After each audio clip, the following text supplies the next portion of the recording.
the post-State of the Nation address of the economic managers of President Bongbong Marcos Jr. just concluded. This event was attended by several representatives of various embassies, representatives of different corporations, and business executives also attended this event.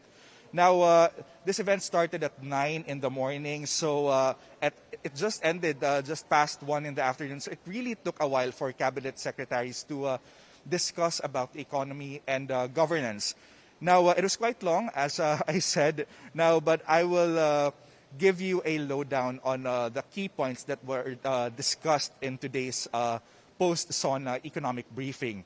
Now, from what I've heard and observed, Marcos's economic policy is shaping up to be about continuity and big promises amid a tight fiscal space. Now, first I will discuss about continuity. Now, whatever Duterte has started and was not able to finish, now it seems it is very likely that Marcos will finish those projects. That includes infrastructure projects, tax reform, and other projects related to the economy. But unlike Duterte, Marcos did not inherit a strong economy, and that is, of course, among many reasons that due to the coronavirus pandemic.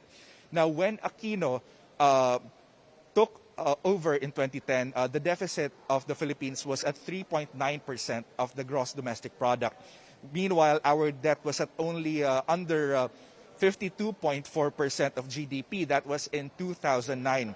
But now we are currently at an 8.6% deficit, and our debt to GDP ratio is over 60%. So in so many words, we have a pretty little leg room to move and to spend and borrow this time around due to the pandemic and other related expenses. So the big question now there is how will President Marcos fund his projects and continue Duterte's projects? Now, of course, we have to take into consideration that revenues will most likely be hit next year, government revenues, because of train law. Train law has a provision that will further lower personal income taxes next year. So will Marcos raise taxes? So that's a big question. But so far, he's looking at public-private partnerships or PPPs to fund his infrastructure projects. But again, that brings another question.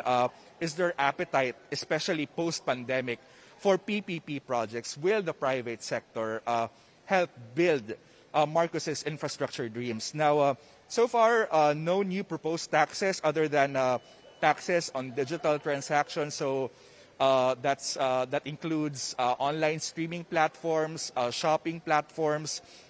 There's also possible taxes on single-use plastics and carbon taxes.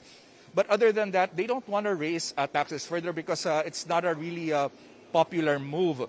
But no plan to offset tax cuts next year. So it really remains to be seen how Marcos will maintain the infrastructure spending without raising taxes. Now, another theme, as I mentioned earlier, is big promises. Now, that includes railways and railways that were that did not materialize because of funding issues with China. And Marcos is also looking at nuclear energy to address the country's looming energy crisis. Another big promise that he set is for poverty rate to go down to 9% before the end of his term. Now, the poverty incidence among Filipinos rose to 23.7% in the first half of 2021. That is equivalent to 26.1 million Filipinos. That is according to the latest data of the Philippine Statistics Authority. So from 23.7%, how will that go down all the way to single digit to 9%? That is a very that is a question that we will ask in the next couple of months, couple of years to his economic team. Meanwhile, there is also a target of the Philippines hitting upper middle income status that is most likely to be hit this 2024, given we don't experience another pandemic, or the effects of the pandemic does not exacerbate.